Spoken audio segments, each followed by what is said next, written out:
Welcome back to the deep dive. I have to be honest with you right off the bat. I've been staring at my news feeds for the last 3 hours, and I have a genuine case of whiplash. Oh yeah, whiplash it's the only word for it. We are recording this on February 28, 2026, and the disconnect between what I was reading just this morning and what I am seeing on the screen right now is, well, it's jarring, to say the least. It's a total paradigm shift. The narrative didn't just curve, it snapped in the completely opposite direction. Exactly. Let's just set the scene for anyone listening who might have somehow missed the prelude to this madness. You open up CNN, you check the New York Times, and the headlines are all about diplomacy. Cautious optimism. Right. Cautious optimism. You have reports saying a deal is within reach, that we are walking back from the ledge with Iran. It really felt like the adults were in the room. The mood music was definitely de-escalation. Everyone was breathing a sigh of relief. And then hours later, not days, not weeks, hours, the sky lights up over the Middle East, and we aren't talking about a warning shot or some minor border skirmish. No, not at all. We are talking about a massive coordinated attack by the United States and Israel against Iran. And I'm sitting here thinking, how? How do we go from peace is close to war is spreading in the span of a single afternoon? It feels like we're living in two completely different realities. It absolutely does feel that way. Yeah. But the deep dive we are doing today is going to argue that this collision of realities wasn't a mistake. It wasn't some kind of tragic communication error. It was a strategy. Yes. It was a strategy. And that brings us to our source material for today, because we aren't just going to sit here and speculate. We are breaking down a raw, immediate analysis from Professor Jeffrey Sachs. Right. Now, for those of you who don't know Sachs, he isn't just an academic sitting in an ivory tower. He's a world-renowned economist, a geopolitical analyst, and someone who has been in the rooms where these kinds of high-level decisions are made for decades. He knows the players. He knows the game. Exactly. And he sat down with Glenn Deason literally hours after the bombs started falling. And that timing. I think that timing is crucial for us to understand. This isn't a retrospective written 6 months later with the benefit of hindsight. This is real-time analysis happening inside the fog of war. Yeah. And Sachs is coming out swinging. I mean, he isn't mincing words at all. He argues that what we are witnessing isn't just a military operation or even a defensive measure. What does he call it? He calls it a desperate, flailing attempt to maintain global dominance by a superpower that is in terminal decline. Wow, a declining superpower lashing out. He used a metaphor that I absolutely loved. Well, loved is probably the wrong word, given how bleak the context is, but it really resonated with me. He called it the Wizard of Oz moment. The Wizard of Oz moment, Yeah. Yes. He believes the curtain has finally been pulled back on American foreign policy. Right, because we're so used to seeing the great wizard, the booming voice, the smoke, the fire, the sheer projection of ultimate power. But Sachs is saying, look at the little man pulling the levers. He's saying the grand strategy, the moral high ground, whatever you want to call it, it's gone.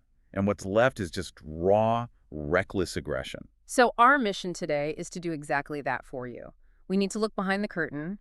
We're going to ignore the flashing lights of the explosions on the news networks for a second and look at the actual machinery that caused them. We have to unpack why this happened. Why it happened now, and why Sachs thinks this might go down as the biggest strategic mistake in modern history. And we really have to start with the scope of this thing.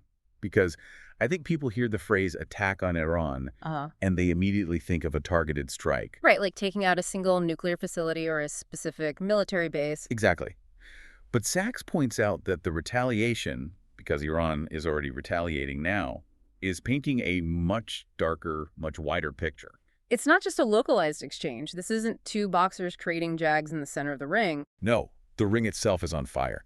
Sachs emphasizes that Iran is retaliating, quote, in a very big way. But what's fascinating, and honestly terrifying, is the target list. It reads like a geography lesson of the American empire in the Middle East. Run us through that list, because we usually just hear the media say U.S. assets in the region. What does that actually mean on the ground? Well, it means we're seeing reports of strikes in Bahrain, Qatar, Kuwait, the United Arab Emirates, Jordan, and Iraq, and potentially Saudi Arabia, too. Wait, Bahrain, Qatar, Kuwait, I mean, those are the hubs. That's where the U.S. Fifth Fleet is docked. That's where the massive air bases are. Precisely. Al Udeid Air Base in Qatar is the forward headquarters of U.S. Central Command. Bahrain hosts the Naval Command. These aren't just tiny remote outposts. Oh, they're massive. They are the central nervous system of American power projection in that entire hemisphere. Yeah. So by targeting these locations, Iran isn't just shooting back blindly. They are signaling that the entire security architecture the U.S. has built over the last 30 years is vulnerable. And of course, there are strikes being reported within Israel itself. Yes, across several cities. But the breadth of the attack on the Arab states hosting U.S. bases is what turns this from a bilateral conflict, just U.S. and Israel versus Iran, into a full-blown regional war. It drags everyone else in. Which brings me right back to that initial confusion I had this morning, the deception of it all. I want to dig into this because it really bothers me. You mentioned earlier that the headlines were screaming peace right before the war started. Right. Was that just bad reporting? Was CNN just getting fed bad info by anonymous sources? According to Sachs, no. It wasn't bad reporting at all. It was active, malicious deception by the state. And he points to a very specific detail that really nails this down, which is the role of the Omani mediator. Okay, let's pause on Oman for a second. For listeners who don't religiously follow diplomatic protocol, why does Oman matter in this equation? They aren't exactly a military superpower. No, they aren't. But they are the trusted back channel. In the Middle East, when the U.S. and Iran can't talk face-to-face, which is almost always the case, they talk through Oman. Okay. The Omanis are the professional middlemen. They are neutral, they are incredibly discreet, and they are trusted by both sides to carry messages accurately without spinning them. So they are essentially the hotline. They are the hotline. And Sachs notes something just incredible here. He says that even after the war launched, after the first missiles were in the air, the Omani mediator confirmed that negotiations were proceeding in an orderly way. You're kidding. They were actively making progress. The messages going back and forth weren't threats like "we're about to destroy you." They were technical details about agreements. Wait, let me get this straight. So the U.S. creates a diplomatic channel, uses the channel, tells the channel things are going great, and then bombs the people they are actively talking to. While the line is still open. Yes. That is exactly what he's saying happened. That seems, it seems entirely counterproductive. If you want to trick someone, sure, I guess you catch them off guard. But doesn't that permanently burn the mediator? It burns the mediator to the ground. You can never use them again. And that's exactly why Sachs argues this proves premeditated aggression.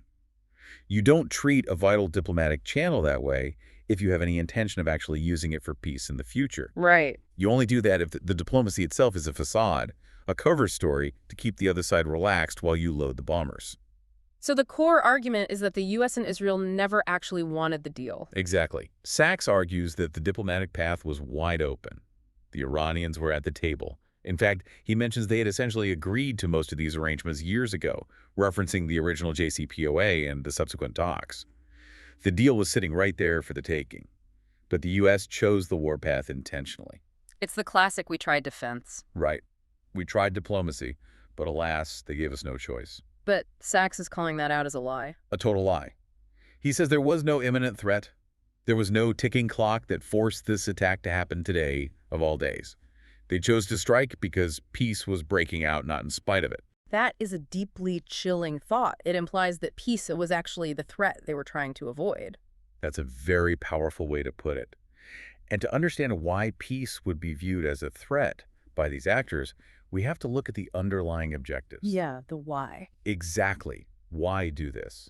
If you have a way out without shooting, why choose the shooting? Right. Because war is expensive, it's dangerous, people die, economies crash. You don't do it just for the thrill of it. So what is the grand objective here? Sachs breaks this down into two distinct categories. Okay. You have the Israeli objective and the American objective. There are different goals, but they lock together perfectly like puzzle pieces. Let's start with Israel. What is the play here from their perspective? Sachs argues that for the Israeli leadership, Iran has been the big prize for 30 years. The big prize. Yes, this isn't about October 7th or Hezbollah or any single recent event in the news cycle. This is the culmination of a long-term strategic dream. And what does capturing that prize actually look like? Are we talking about regime change in Tehran? It looks like total regional hegemony, absolute dominance. The goal is to ensure that Israel is the undisputed, unchallenged military superpower of the Middle East. It's about the suppression of the Arab world entirely and ensuring that no other major global powers, specifically Russia or China, can even have a foothold in the region. So it's essentially about clearing the board of any potential rivals. Essentially, yes. It's about creating this concept of a greater Israel that dictates the terms of existence for all its neighbors. And Sachs brought up a specific quote in the source material that really highlights the mindset driving this. It was from Mike Huckabee. The U.S. ambassador to the Middle East. The very same. Now remember, an ambassador is supposed to be a diplomat. They represent the diplomatic interests and foreign policy of the United States. Huckabee, who is a very prominent Christian Zionist, said regarding the region, and this is a quote, "It's all Israel's to take." Wow. It's all Israel's to take. And he explicitly stated that God gave it to them. I mean, that sounds a lot less like foreign policy and a lot more like a crusade. Or Right. conquest. That is exactly how Sachs interprets it. It's biblical language being applied directly to modern, high-stakes geopolitics. And Sachs points out a deafening silence that followed that statement. Was Huckabee reprimanded by the White House? Not that I saw. Did the State Department issue a frantic correction saying, no, actually, international borders do matter to the United States? I certainly don't recall seeing one. No, there wasn't one. Sachs suspects there were probably cheers in the White House instead. So for Israel, the objective is this greater Israel hegemony. But for the United States, the stakes are even higher on a global scale. Sachs frames this current conflict as the U.S. actually fighting a world war. Oh, World War. I mean, that seems a bit hyperbolic, doesn't it? We aren't fighting trench warfare in Europe or dropping paratroopers into Asia right now. Not kinetically, maybe. Yeah. We don't have millions of troops mobilized on multiple fronts. But conceptually, strategically, Sachs argues the U.S. is a declining superpower, desperately trying to maintain its status as the sole superpower in a world that has, frankly, already become multipolar. So it's a war against reality, basically. In a sense, yeah. Think of the schoolyard bully who ruled the playground for 20 years through sheer size. But now the other kids have grown up. They're lifting weights. They're forming their own friend groups and clubs. The bully realizes his dominance is slipping, so what does he do? He lashes out. Right. He doesn't adapt to the new dynamic. He doesn't try to make friends. He just starts throwing punches at absolutely everyone to prove he's still the boss. That's a really helpful analogy. It explains the sort of erratic, scattered nature of U.S. interventions lately. Exactly. Sachs lists the conflicts just over the last few decades. Libya, Sudan, Somalia, Gaza, Lebanon, Syria, Iraq, Yemen, and now Iran. He doesn't see these as isolated incidents. He sees this as a single, continuous war to enforce dominance across the globe. He even mentions the recent rhetoric about Venezuela and Cuba. Oh, right. I remember reading that. He mentioned a friendly takeover of Cuba. Yes. Just imagine hearing that phrase if you are Cuban. A friendly takeover. The U.S. is signaling that it wants to reacquire its old sphere of influence, whether by force, coercion, or economic strangulation. It paints a picture of an empire that feels its grip slipping and is just tightening its fist until its knuckles turn white. And it's not just aimed at the global south, right? I mean, he had some really interesting things to say about how the U.S. treats Europe in this grand strategy. Oh, he describes Europe as a vassal region. Ouch. I have a lot of friends in Europe who would not appreciate being called vassals. It's a harsh term, no doubt. But it has a very specific historical meaning that Sachs is employing intentionally. A vassal in feudal times has no independent foreign policy. A vassal provides troops and money. When the Lord calls for them, no questions asked. Right. Sachs argues that current U.S. policy is explicitly designed to ensure Europe has no autonomy, that they absolutely cannot cut their own economic or security deals with China or Russia.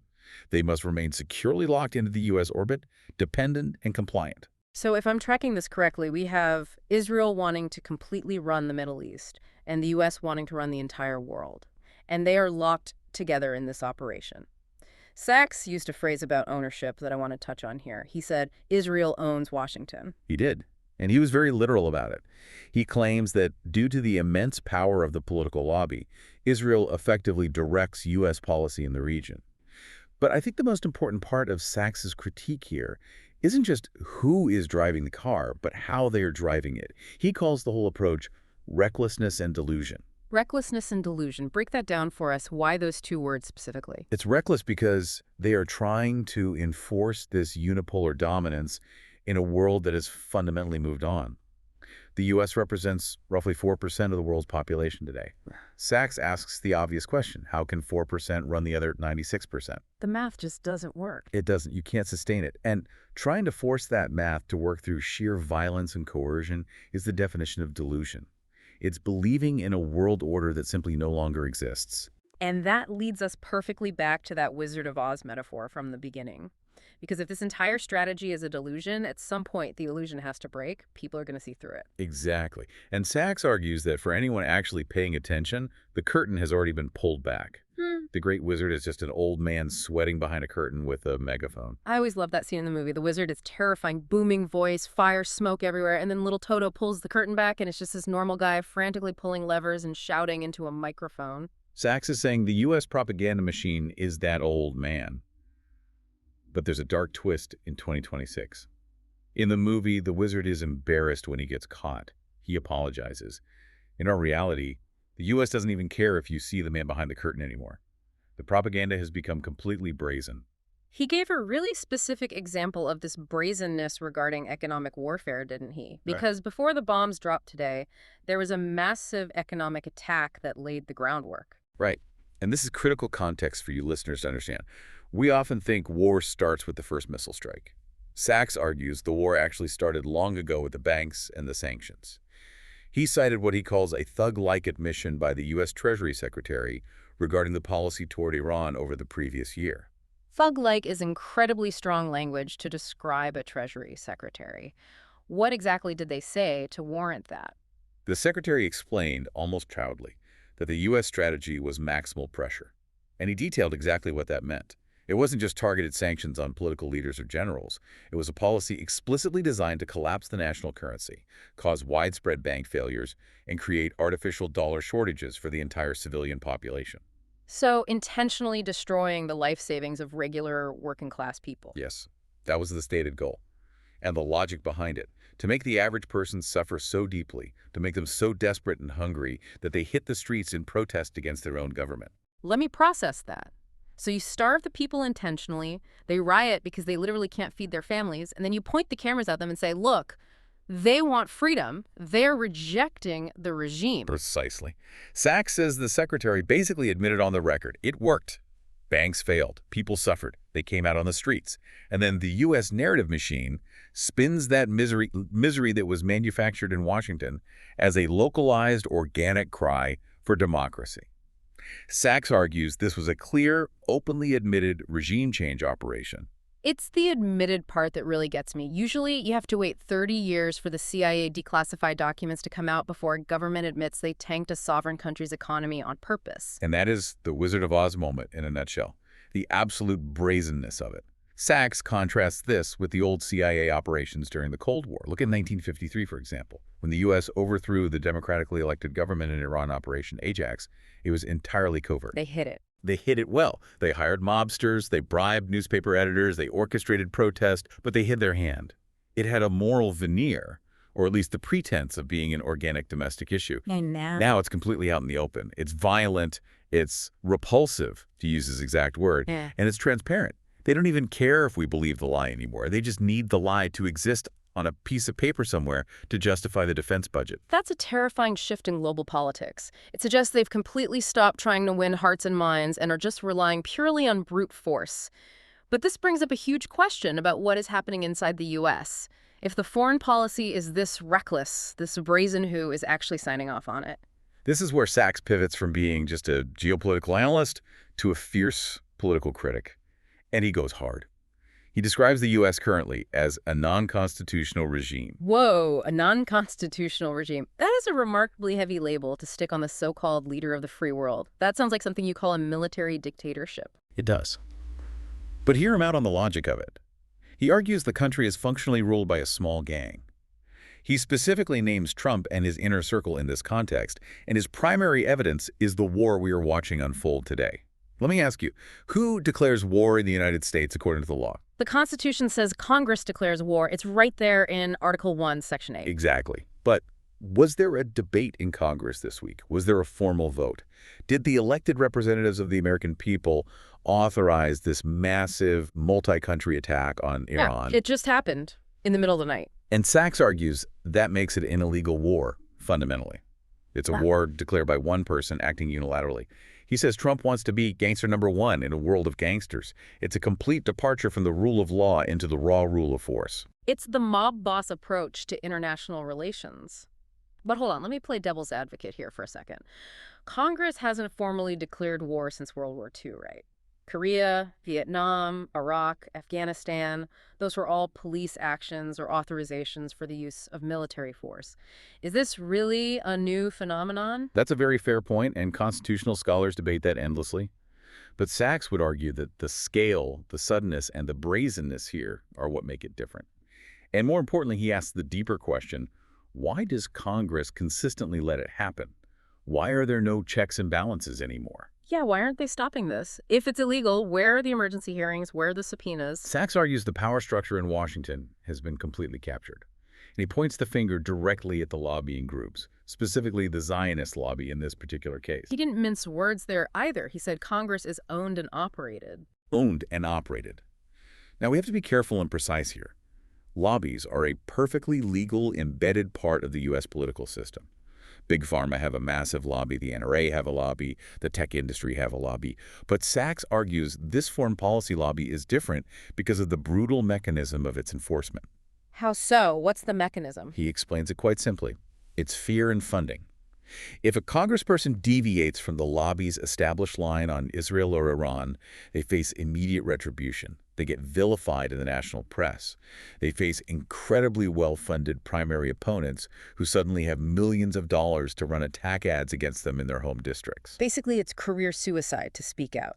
Exactly. And on the flip side, if they comply, the money flows endlessly. The campaign contributions roll in. The junket trips happen. It's a highly effective stick and carrot system that has been perfected over decades. Sachs points to the recent State of the Union address as the ultimate visible proof of this capture. He noted there was only one standing ovation during the entire speech that got everyone on their feet. Do you recall what it was for? I think he said it was for calling Iran evil. Correct. The one thing that unified the entire room. Republicans, Democrats, people who supposedly hate each other and can't agree on a budget, was the drumbeat of war against Iran. Sachs connects this directly to the military-industrial complex. Right, the MIC. He argues that this complex, the defense contractors, the intelligence agencies, the think tanks, the lobby, is deeply integrated. They are practically a single organism, and they run U.S. foreign policy, not the voters. This is where he brought up JFK, right? And man, reading that part of the transcript sent a shiver down my spine. It's a very dark historical parallel to draw. Sachs claims that John F. Kennedy was the last American president who genuinely tried to stop this war machine. That was back in 1963. Kennedy wanted to break the CIA into 1,000 pieces. He wanted to pursue genuine peace and de-escalation with the Soviet Union. And we all know how that ended in Dallas. Sachs is very direct about it. He states plainly that the CIA killed him. Now, obviously, that is one of the biggest, most contentious historical debates in existence. But in the context of Sachs's argument, the literal factual accuracy of who pulled the trigger on the grassy knoll matters less than the message he believes was sent to the establishment. What's the message? The message sent to every single president since JFK is this: you are a temporary occupant of the White House. We are the permanent power structure. Watch yourself. Do not touch the machine. So Trump, Biden, Obama, Bush, whoever, they are just passing through. They get to pick the drapes in the Oval Office. They get to give speeches, but they do not get to pick the overarching foreign policy. That is the core Sachs thesis. The machine demands hegemony. It demands constant war to justify its budgets and feed its contractors, and it will roll over anyone, even a president, who tries to stop it. Okay, that is heavy. It paints a picture of a rogue autonomous machine operating completely on autopilot. But if the U.S. is this rogue machine, how is the rest of the world reacting? Because we live in the West, right? We turn on our TVs, we see the American flags, we see the solemn statements of support from London and Paris. It feels like the world is with us on this. That feeling is the echo chamber, and Sachs did some demographic math that completely destroys that illusion. It's the math of the 12.5% versus the 87.5%. I love when we bring hard numbers into this. Break that down for me. So Sachs lists what we typically call the Western world: the US, Canada, the UK, the European Union, Australia, New Zealand. If you add up the populations of all those nations combined, it comes to roughly 1 billion people. Which sounds like a lot. 1 billion people is a massive amount of people. It is. But the total global population is 8 billion. So that entire Western world is only about 12.5% of humanity. Sachs argues that this 12.5% is living in an absolute bubble. We are the ones enthusiastic about the war. We completely dominate the English language media landscape. We tell ourselves constantly that we are the international community. But the other 87.5%. The rest of the world, China, India, Russia, Brazil, Indonesia, the entire African continent, most of South America, they see this completely differently. They don't look at this bombing campaign and see a noble defense of democracy. They see outrageous, dangerous, illegal aggression. They see the bully in the schoolyard throwing punches again. Exactly. But we don't hear their voices because our media bubble is so incredibly thick. Yeah. We think we are the world, but we are actually a shrinking, radicalized minority faction. And he had some incredibly harsh words for the U.S. allies within that 12.5% bubble. He called them spineless. He was particularly disappointed in Canada, actually. He mentioned Mark Carney specifically. Apparently, Carney had previously signaled some level of intellectual independence, admitting recently that the so-called rules-based order was a bit of a fraud, that we have rules for others and rules for ourselves. Like a rare moment of clarity. A very brief one, because the moment the bombs dropped today, he was fully on board. Sachs said he was genuinely shocked by the capitulation. It shows that when the chips are down, the vassals always fall in line with the empire. And what about Europe? Did they fare any better in his analysis? He was even harsher on Europe. He called leaders like Kaja Kallas and Ursula von der Leyen useless spokespeople for U.S. interests. He argues they aren't acting in Europe's best interest at all. I mean, Europe needs energy stability, Europe needs peace on its borders, but these leaders are just echoing whatever talking points come out of Washington.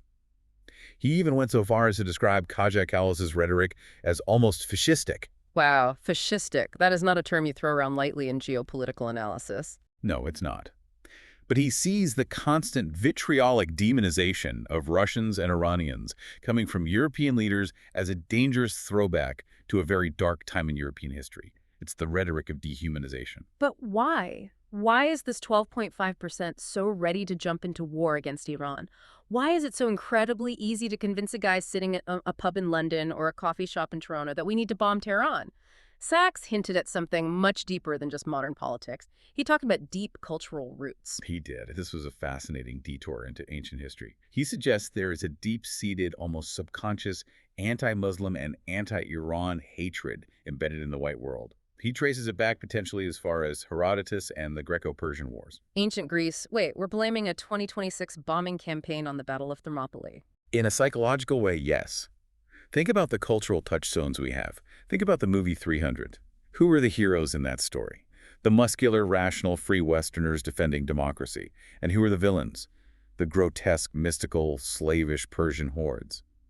Sachs argues that this archetype, the West versus the barbarian East, is basically hardwired into our cultural DNA. It's the ultimate concept of the other. Right. It makes it so much easier to justify bombing cities if you don't view the inhabitants as fully equal human beings.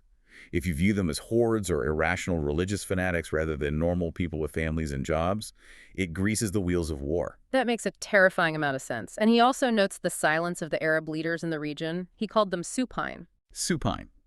Literally lying flat on their backs. He argues the Arab leaders in Jordan, in Saudi Arabia, in Egypt are completely terrified right now. Yeah. They are under U.S. and Israeli influence, their lands are occupied by U.S. military bases, and they do not dare speak up against this attack. They are caught between their incredibly angry domestic populations and their American patrons, so they just stay silent and do nothing. So we have the players, we have the motives, and we have the global reactions. But let's talk about what happens next. Because listening to the U.S. and Israeli statements right now, they seem to think this is going to be a quick, clean win. We've heard this song before, haven't we? Shock and awe, home by Christmas. It's the mission accomplished trap.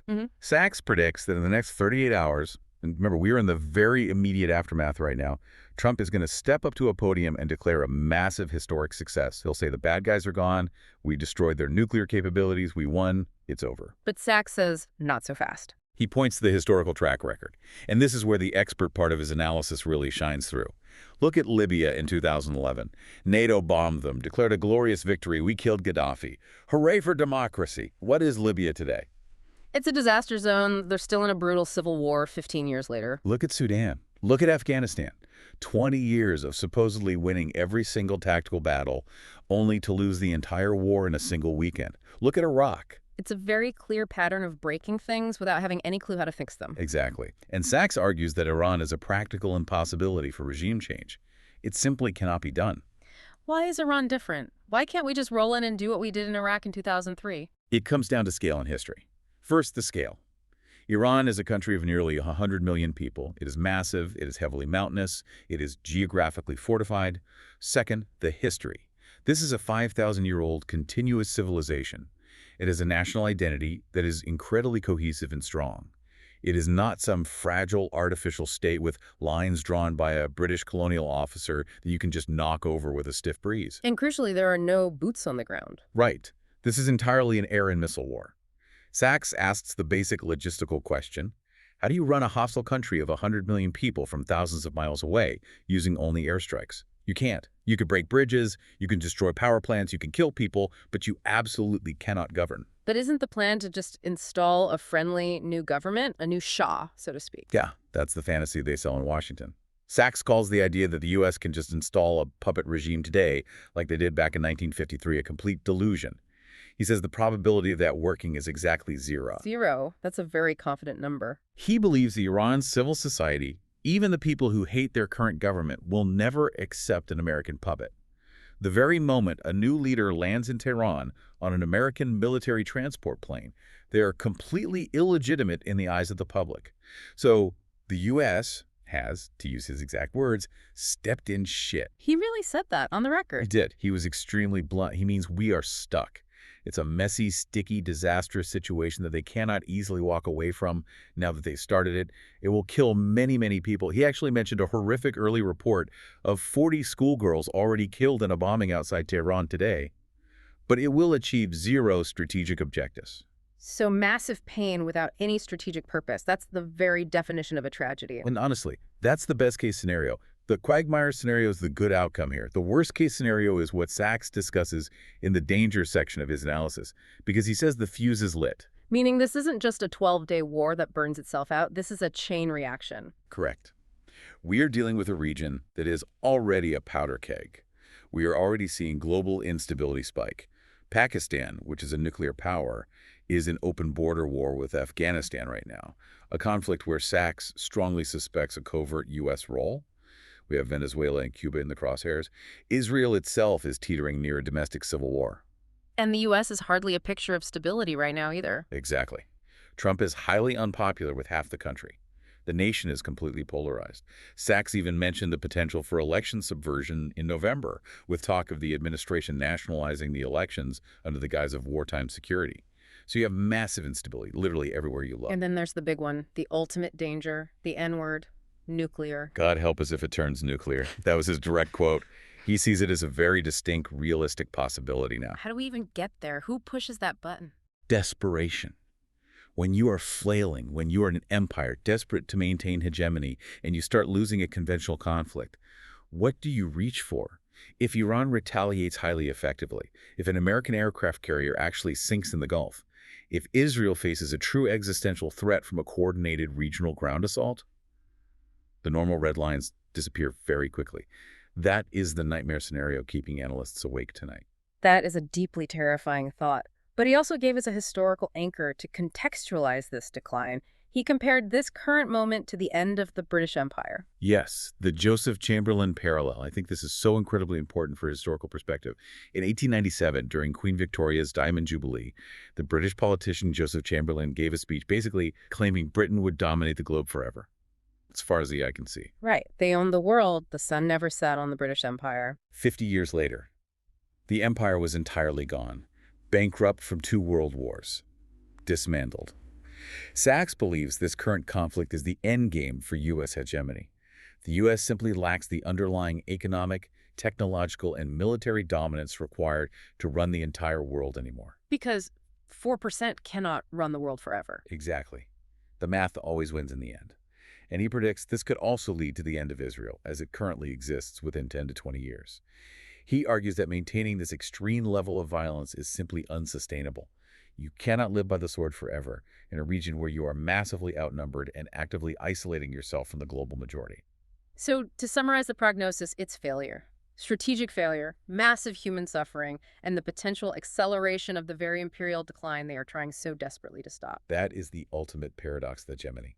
By fighting so violently to keep it, you destroy the very foundations of it. You bankrupt your treasury, you alienate your remaining allies, and you permanently galvanize your enemies against you. This has been, wow, This has been really heavy. I feel like I need a drink after processing all of this. But usually, on the deep dive, we try to find a silver lining. Did Sachs offer any hope at all? Is there any way out of this spiral? There is a glimmer. A faint one, but it's there. We'll take whatever we can get. What is it? He was very clear about what the hope is not. The hope is not Trump. It's not Netanyahu. It's not a change in internal U.S. politics. He believes those domestic mechanisms are completely broken. You cannot vote your way out of the military-industrial complex. So where does the hope actually come from then? From the outside, from the broader global community, the non-Western world. He pins his hope almost entirely on the United Nations and the strict enforcement of Article 2, Paragraph 4. Okay, you're going to have to explain that one to me. I haven't looked at the UN Charter since a college poli-sci class. What exactly is Article 2, Paragraph 4? It is the absolute cornerstone of modern international law. It states that all members shall refrain in their international relations from the threat or use of force against the territorial integrity or political independence of any state. So basically, no invading, no bombing. Simple as that. It's the foundational rule that supposedly separates us from the jungle. Sachs hopes that the 87.5% of the rest of the world outside the Western bubble will finally stand up collectively and say, no, this is illegal. This is incredibly dangerous. We will not accept this behavior anymore. So the hope lies in the rest of the world finally rejecting the Western narrative and enforcing the rules that the West originally wrote, but now blatantly refuses to follow. Precisely. It's a call for a true international community to emerge, one that isn't just a polite synonym for U.S. foreign policy. It's a call for the global majority to finally take the wheel before the minority drives the entire car off the cliff. That brings us to a really, really provocative thought to end on today. We always hear the phrase rogue states in the news. Iran is a rogue state. North Korea is a rogue state. We use that term constantly to describe countries that don't follow the rules. Right. We are trained from birth to think of us as the standard bearers of law, order, and democracy, and them as the agents of chaos. But if we look at the numbers Sachs laid out, if the Western world is only 12.5% of the global population, if we are the ones repeatedly breaking the treaties, faking the negotiations, and launching the unprovoked wars against the explicit wishes of the other 87.5%, are we the international community, or are we actually the rogue state? That is a question that requires a very hard, very honest look in the mirror. And I think for many people listening today, the answer might be deeply uncomfortable. But considering the bombs falling right now, it's a question we can no longer afford to avoid asking. And on that heavy note, we are going to wrap up this deep dive. As you watch the news tonight, don't just blindly swallow the headlines of victory. Don't get distracted by the fireworks and the press briefings. Watch the fuse. Watch the long term. And as always, thank you for joining us on this deep dive. Stay safe out there, everyone.